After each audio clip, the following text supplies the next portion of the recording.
Hi guys, it's me Lynn, your island girl. So, into this video, ipapakita ko sa inyo kung paano gamitin yung na-order ko sa TikTok na wireless microphone.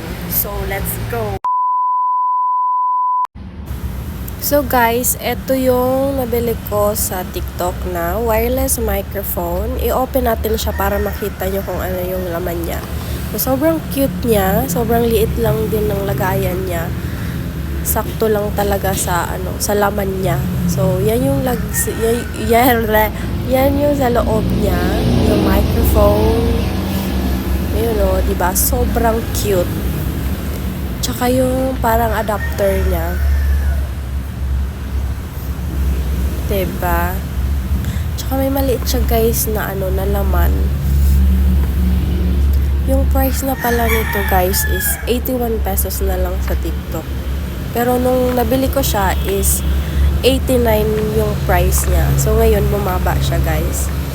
So ayan, yan lang yung laman niya. Puro karton, charis. And then tingnan natin kung ano yung laman sa loob. Sobrang talented ko, diba? Isang kamay lang yung pinagagamit. So, ayan nga yung wire sa charger.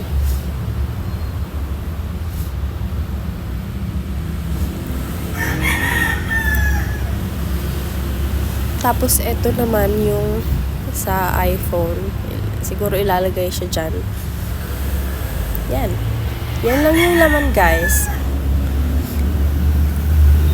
Mamaya, ipapakita ko sa inyo kung paano siya gumagana. So, ayan pala yung power button. I-long press nyo lang siya para ma-open. Tapos siguro pag nag-green na siya, okay na siya. Okay na. Ayan. Parang biblink-blink pa siya. Siguro low bat to. So, ipapakita ko sa inyo siya kung paano siya gagawin. Ipapakita ko sa inyo kung paano siya gamitin. So, eto yun. Yung ita-plug mo siya sa saksakan ng charger niya. Tapos, ito yung for iPhone yung binili ko. So, meron siyang ganyan. Pero kapag sa Type-C naman, ito lang yung gagamitin mo. Tapos, ilalagay mo lang siya dyan. O, ayan. Para sa iPhone kasi to. Tapos, ito naman yung mic niya. Hindi ko alam yung naririnig niyo ako. So, gagamitin na natin. So guys, ito yung halimbawa, ito yung cellphone yung nagagamitin nyo. Ilalagay nyo siya dyan sa charger, sa lagayan ng charger. So, ilalagay mo siya. So, ilagay na natin Ayan. So, nalagay ko na siya. So guys, biglang nawala yung boses ko kaya i-voice over ko siya ulit. So, nalagay ko na siya sa phone. Siguro kaya nawala yung boses ko kasi dahil nalagay ko na yung parang adapter niya sa phone.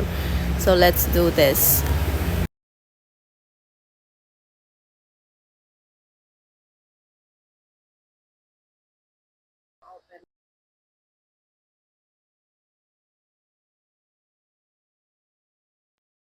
Nag-ilaw-ilaw na siya ng green na steady. Okay na yun siya. So, eto yung boses ko with the microphone lapel. And then, eto naman yung voice ko kapag wala akong gamit yung lapel. Diba? So, tingnan natin mamaya yung difference. So, tas, kayo, alam niyo yung difference na. So, ayan yung difference. Wow. O, diba? Ito naman yung voice ko kapag wala akong gamit yung lapel. Ito naman, with the lapel, without the lapel. So, 'di ba ang ganda? Kaya nasa link ko yung kung saan nyo siya ma-order. Order nyo na. Para sa inyo to. Alam ko.